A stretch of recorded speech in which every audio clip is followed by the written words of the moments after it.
So far, your formula writing skills are on fleek, right? If not, you need to go back and take a closer look at the previous lessons. But if that's correct, then you are getting pretty good at writing formulas for what we call binary. Binary, B-I-N-A-R-Y, means with just two different elements, binary compounds. Today we're going to start talking about writing formulas for compounds that are a little bit more complex. And we're going to start this with an analogy. Now, if you don't know what an analogy is, just stop the tape, pause, go look it up. I want you to think about what you already know about how bonds are formed. In an ionic compound, a metal gives a nonmetal one or more electrons, and that bond is formed because of the opposite charges. Remember, the metal gives away electrons to the nonmetal, and so we end up with a positive charge and a negative charge. Opposite charges attract, so we get this really strong bond. In a way, we can look at this transfer of electrons like a business transaction. We know that metals hold on to their outermost or valence electrons loosely, and they want to give them away. We know that nonmetals are seeking those electrons because they have a high electronegativity. So we can think about those electrons as kind of being like the money that changes hands in a business deal.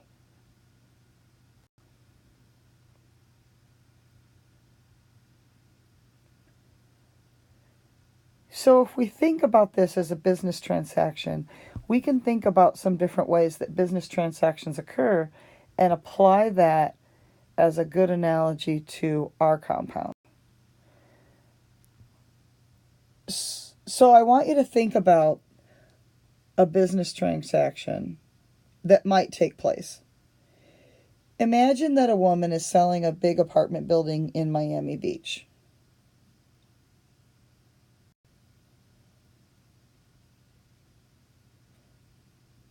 And this man buys it. This business transaction takes place between two individuals, the seller and the buyer. So the business transaction has a 1-to-1 ratio of seller to buyer.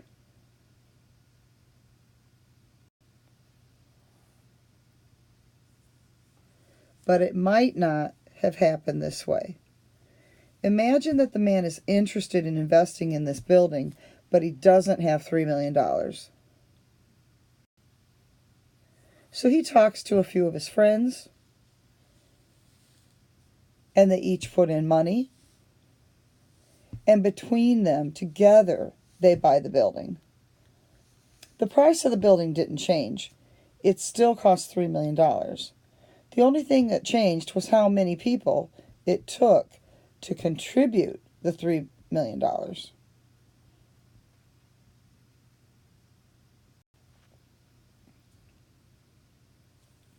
So we could say that that business transaction took place between one individual, the seller, and 3 buyers.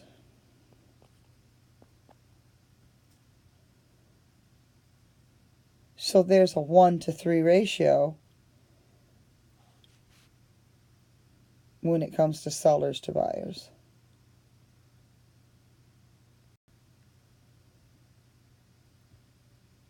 So if a chemist was writing a symbol to represent this transaction, he might write it like this, or 1 seller to 3 buyers.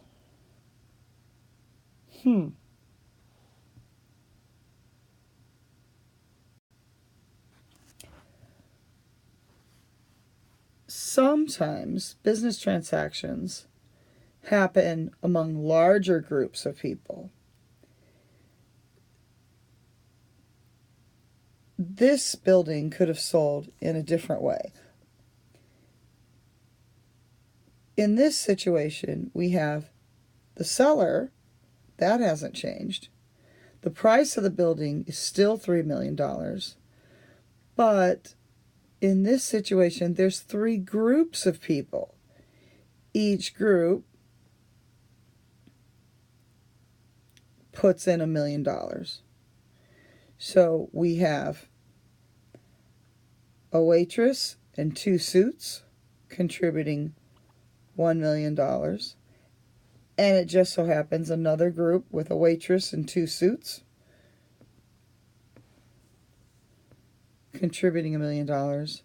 And then a third group, coincidentally, that had a waitress and 2 people in suits contributing the third $1 million.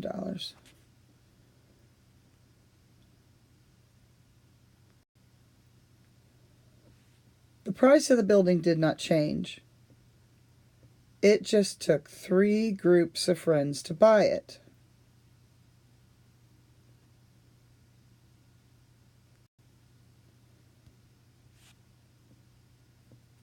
So the business transaction took place between 1 seller and 3 groups of business investors. A chemist might represent this transaction like this.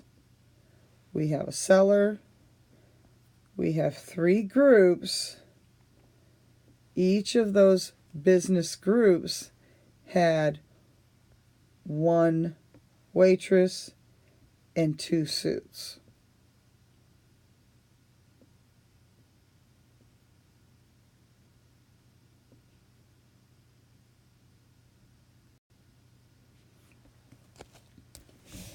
Atoms sometimes form groups to make chemistry transactions with electrons in a similar way. We call these groups of atoms polyatomic ions. Of course, because poly means more than 1 atom. So in this situation, rather than 1 atom gaining or losing electrons, a group of atoms does this. One example is the sulfate ion. It has a sulfur atom bonded to 4 oxygen atoms. And as a group, a sulfate ion will take an additional 2 electrons. And so as a group, they have a -2 charge.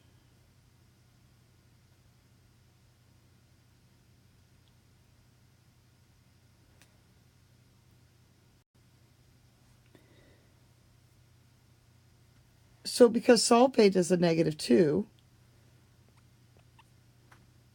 it would bond with barium, which is a +2 in a 1-to-1 ratio. So again, when we look at the sulfate ion,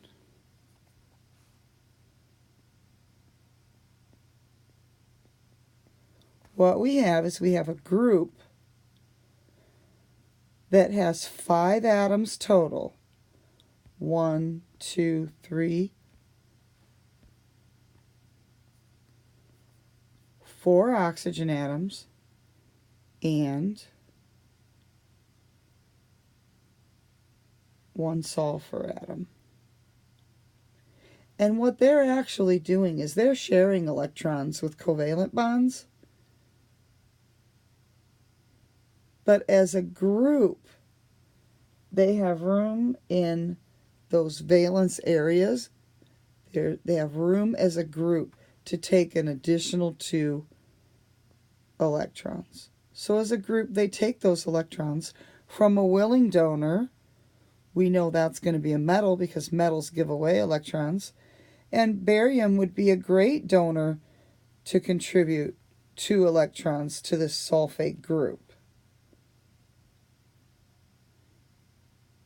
So when we write that formula, we write the positive ion, the cation, and then we write the negative ion.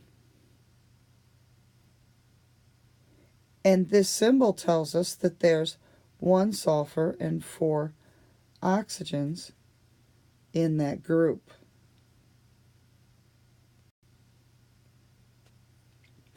So you have to think closely about how we've been writing symbols for ions. When we write a symbol for an ion,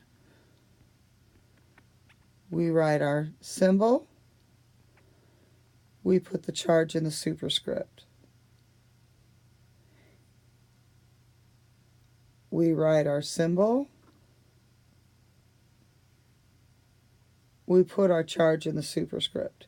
When we write the formula for the compound that comes from those 2 ions, we copy those formulas. And we do our math thinking, or the switch, like we like to call it, with those charges.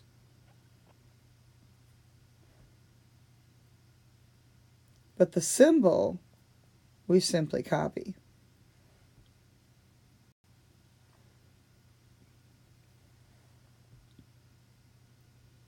So again,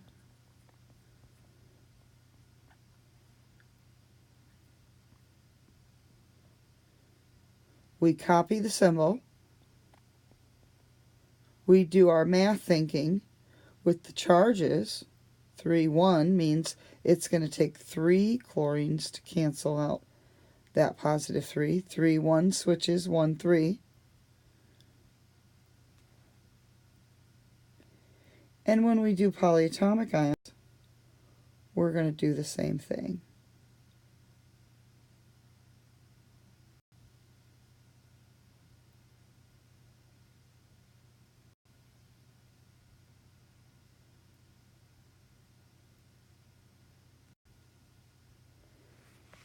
So with the sulfate ion, what we want to understand is the symbol for the sulfate ion has a number in it. And that's what gets students really confused if they're not careful, if they're not paying attention. SO4 is the symbol for sulfate. The charge of sulfate is a -2. So when we write that in a formula, we're going to copy the symbol. We don't do any math thinking with this number. It's part of the symbol. It's kind of like part of the name. We simply copy it. This is sulfate. It's its name. Its symbol is SO4. We copy it. We do our math thinking with the charge only. +2 cancels -2. So we write down barium. We write down sulfate, SO4. This whole symbol gets copied down.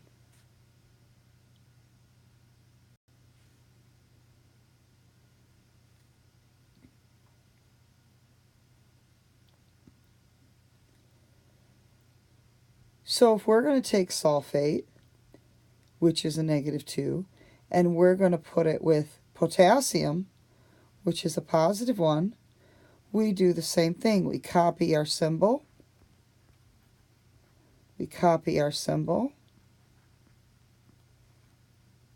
Now I'm going to do my math thinking with my charges. 1, 2 becomes 2, 1.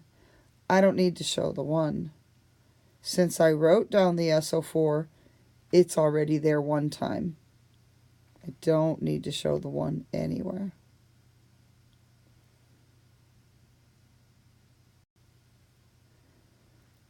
If I want to take sulfate and combine it with 10 Roman numeral 4, I'm going to copy the symbols.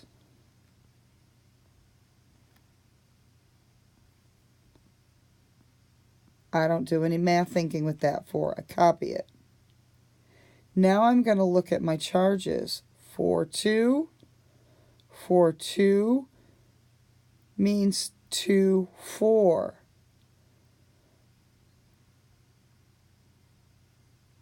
Now if I put a 4 here, that's going to look like a 44. There's not 44 of anything here. So I'm going to put a parenthesis in to say that I want to use my sulfate potentially 4 times. But remember, if I just relied on the switch here, 4, 2 gives me 2, 4. And now I need to reduce that. 2, 4 reduces to 1, 2. So that's why what you see here, SN1 parenthesis SO4 parenthesis 2. It's really a 1 to 2 ratio. Why? Because it takes 2 negative 2's to cancel out a positive 4.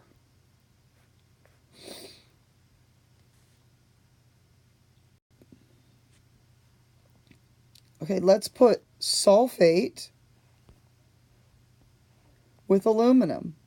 Again, I'm going to copy my symbol. That 4 is part of the symbol. I'm not thinking about it in terms of math. I'm not switching it. Big mistake is students want to switch this. They put it over here. Don't put that over there. 3, 2 means 2, 3. If we're going to use a polyatomic more than once, we put parentheses around them because that helps us to see what did we do. We used it 3 times, and there's not 43 of anything.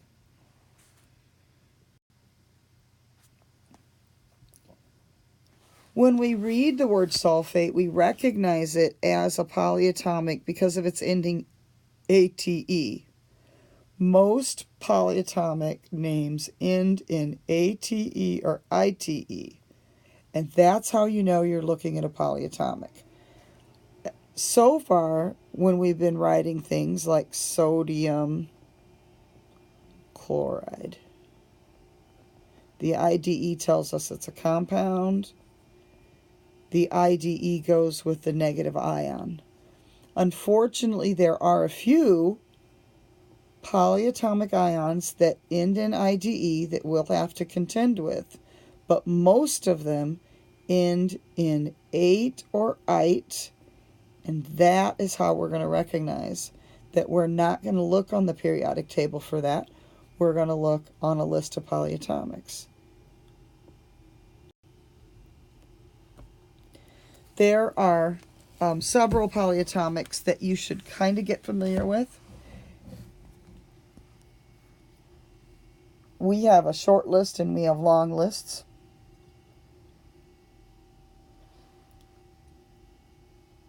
You might want to write these down, but you should have a list. Inside the front cover of your textbook, there's a list of common ions, which includes a lot of polyatomics. There's a polyatomic ion list in the back of your book. So there's plenty of them. Remember, when we work with polyatomics, we want to know what's the symbol and what's the charge. Alphabetically, the first polyatomic ion is called ammonium. And ammonium is unique because it's the only positive polyatomic ion that we deal with. So it doesn't end in ate or ite or ide because it's a positive. Its symbol is NH4, its charge is positive 1. It's called ammonium. Carbonate, symbol CO3, always subscript your number there. It's a negative charge. Hydroxide is one of those that doesn't really follow the rule, doesn't end in either ate or ite. So this is a polyatomic ion that you kind of want to memorize. Otherwise, the IDE sends us looking on the periodic table for a negative ion, and you will look all day and not find a box that says hydroxygen.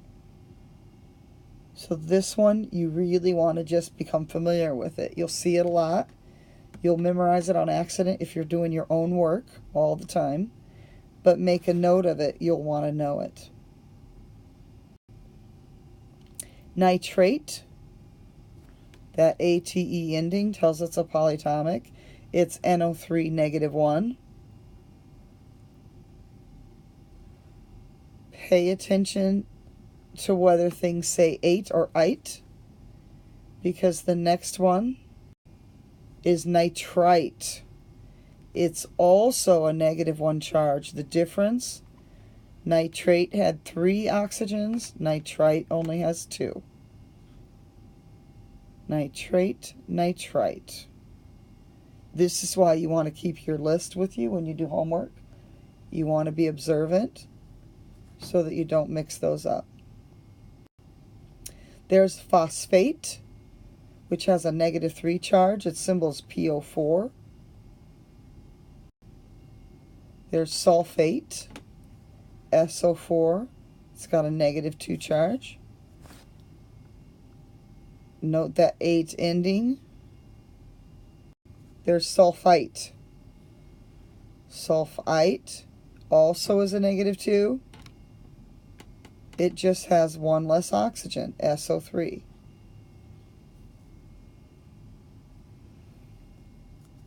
Notice the 8 and the ite, it doesn't have anything to do with what charge it is. When I was first in chemistry class, I got it in my head it would have something to do with the charge, and I missed a few points before I realized to pay attention to what's in front of me. SO3, sulfite, it's a -2 charge.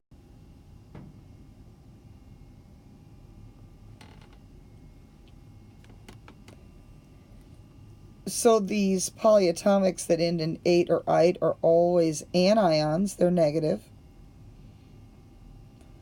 So if we're going to write a formula for lithium phosphate, we would look up lithium on the periodic table, like always. And then the ATE tells us we need to look at a polyatomic list. So we would copy down the symbols, copy down the charges. This is our thinking work, not our answer. And then we can do the math work, which means we're going to switch numbers and end up with Li3PO4.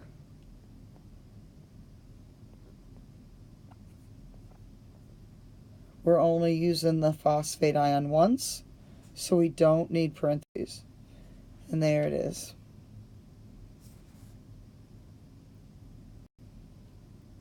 Aluminum nitrate, again, copy the symbol.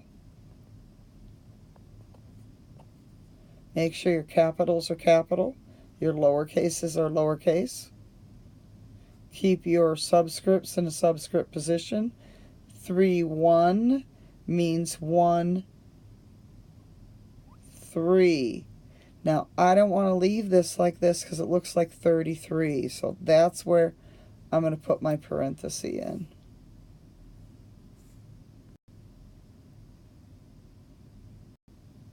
And there it is.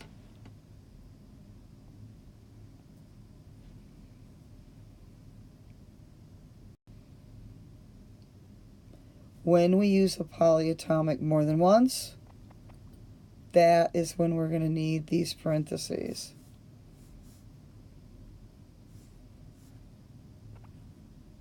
This is not that bad.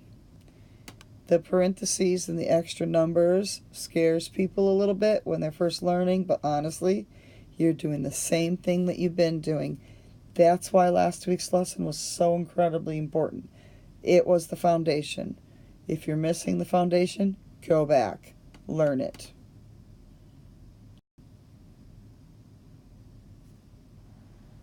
Manganese, Roman numeral 3 sulfate. Here we're using a few of the skills we know. We need to remember manganese is not magnesium. Get the symbol straight.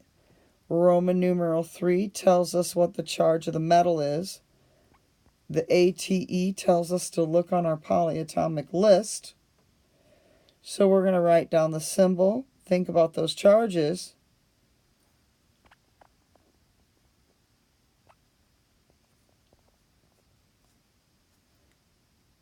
3, 2, 2, 3. I need parentheses because I'm using that polyatomic more than once.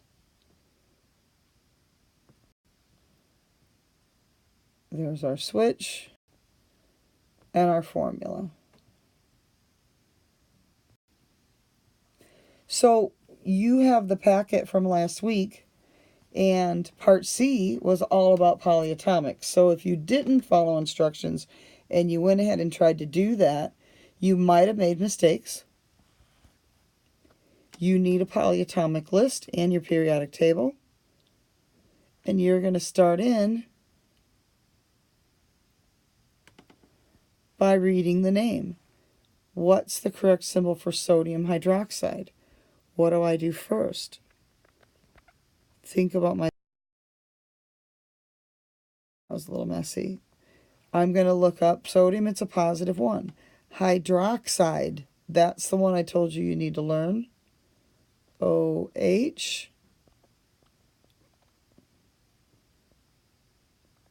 It's a negative 1. Positive 1 cancels negative 1. So my formula...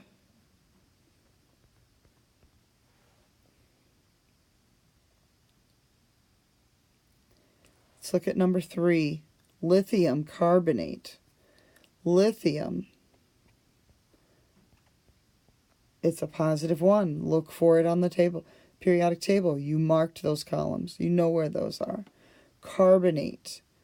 Look on our polyatomic list.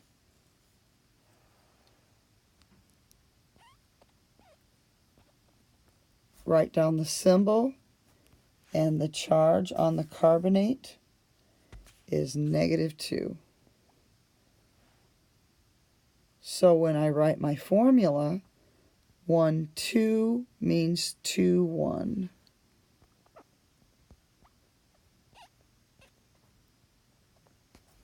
The 3 is part of the symbol. It just follows the O. Number 5. Look up calcium. You're going to find that it's a positive 2. Look up nitrite. Pay attention to the difference between 8 and 8.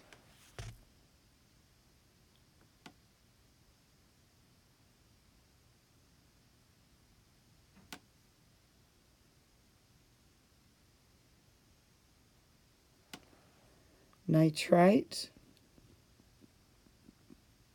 negative 1 charge. 2, 1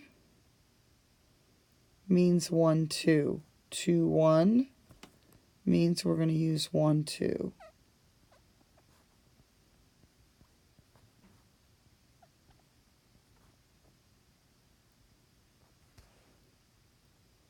I'll put that polyatomic ion in parentheses. I left some for you to do here.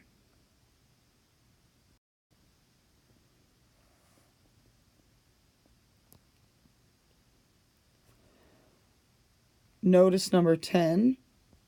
You're going to waste a lot of time looking for ammonium on the periodic table. So another polyatomic ion to really get familiar with. It's not necessarily memorized, but kind of know it so that you recognize it immediately.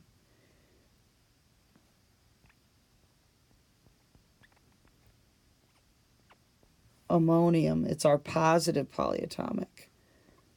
Chloride comes from chlorine, it's a negative 1. So our formula,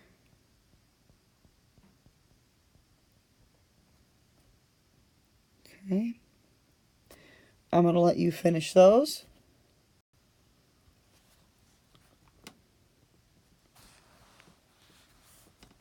So pointing out some things that are summarizing statements here. We've got a polyatomic ion. It has more than one atom in it. When we look at the polyatomic ion's formula, it tells us what's there.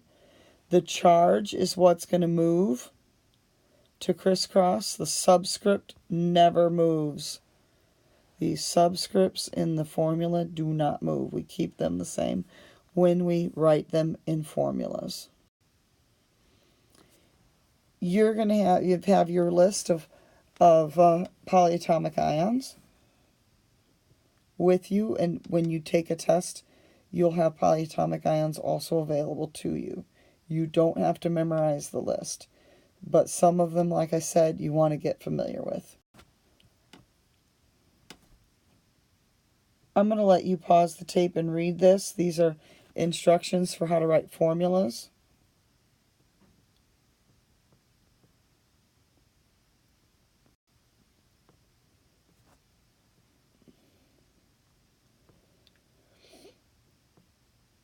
When you see a grid like this is just practice. What do we get if we put sodium with hydroxide? +1, -1.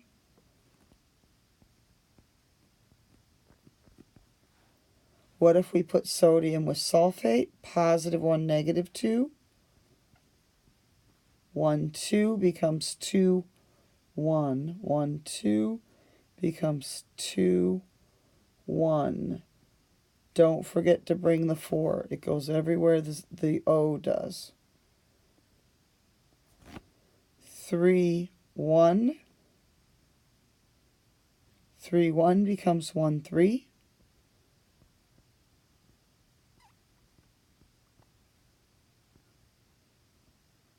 A common mistake is that with hydroxide, because there's no number in the polyatomic, students will not use a parenthesis with it. But please understand that this is really incorrect because it's suggesting that there's 3 hydrogens and only 1 oxygen, when really what we know is that there's 3 of everything in that parenthesis. There's an aluminum, there's 3 oxygens, there's 3 hydrogens here. I'll let you finish this grid. Pause it if you'd like, because I'm about to give you the answers. And check your work.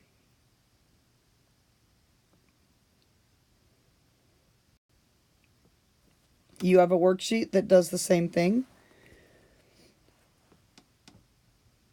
Let's take a look at magnesium. Magnesium here in the first position is going to be combined with hydroxide. 2, 1 means 1, 2. Parentheses, OH, 2. Doesn't look so good. Let me try to make that look a little better. There. In this box, I'm going to take sodium and I'm going to combine it with carbonate. +1, -2. 1, 2 means 2, 1.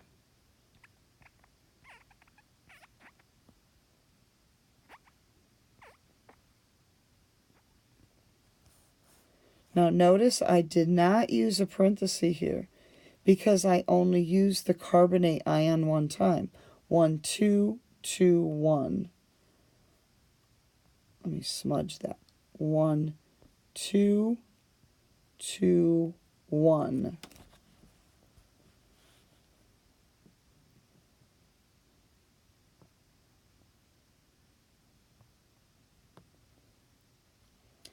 What about ammonium and carbonate? Ammonium's a +1, carbonate's a -2. 1, 2, 2, 1. Same thing that happened here. But notice what we have to do. 1, 2.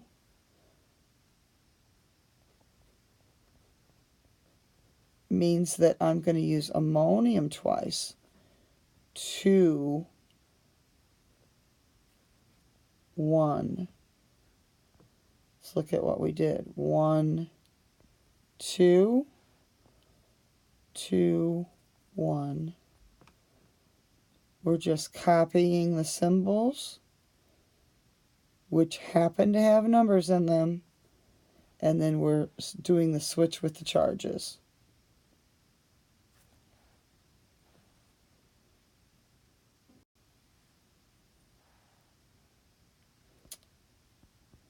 This was an ammonium row. I wanted to do another example there.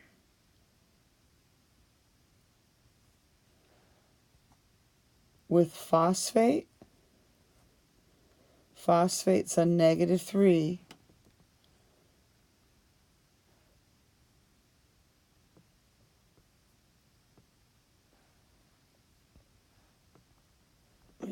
Correct that there.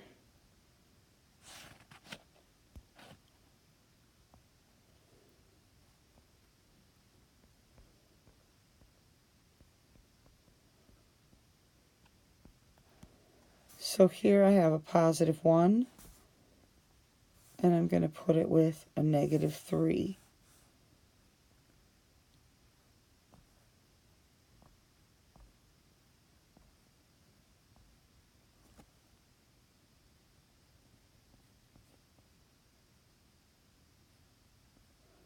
One 3 means 3 1.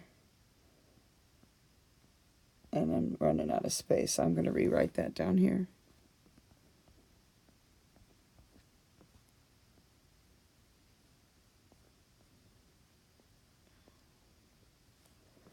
So I used my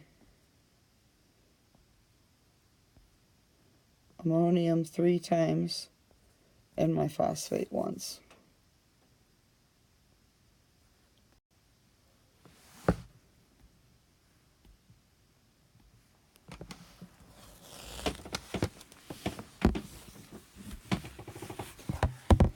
Here are some directions for writing names.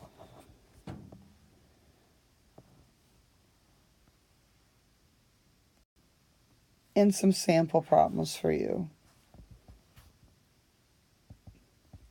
How do you name those? Look these up on your chart.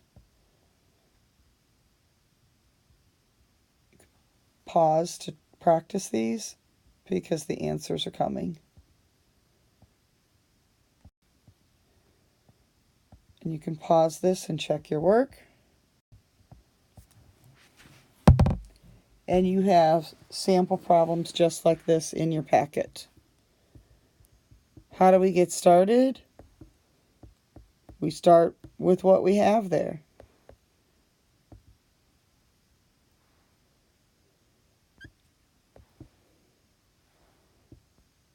We look up the name for the cation. It's always going to be a metal. Find it on the left-hand side of your periodic table.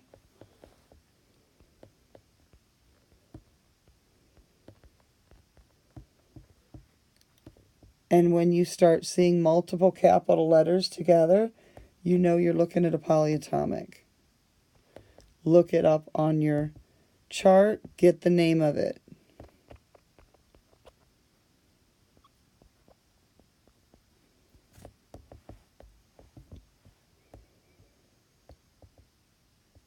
Now the trickiest one is this one, because copper is multivalent. It's from the middle of the periodic table. It needs a Roman numeral in its name. So we have copper, sulfate, and we have to figure out what the Roman numeral would be. Well, the Roman numeral is the charge of the metal. And so what is this copper doing?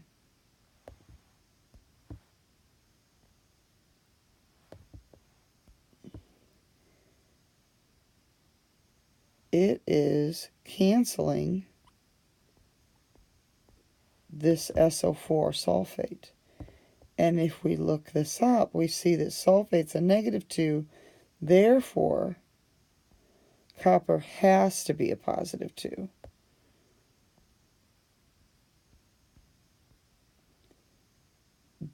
That's a little bit tricky for people at first. And remember, once we get to writing these, we're going to have a special little lesson to figure out how do we get the correct Roman numeral in those names. how to write formulas. You can read these directions. And then here are some sample problems. And the answers are coming. There they are. And you have some more work in your packet to practice just that.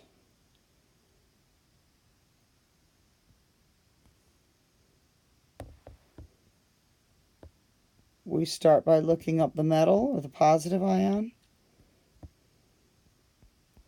Know its charge. We look for the symbol and the charge of our polyatomic. We're going to do the switch with the charges.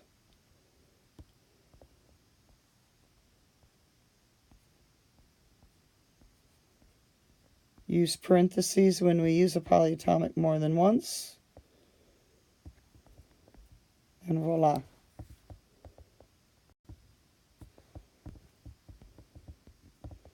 Okay, we survived another lesson.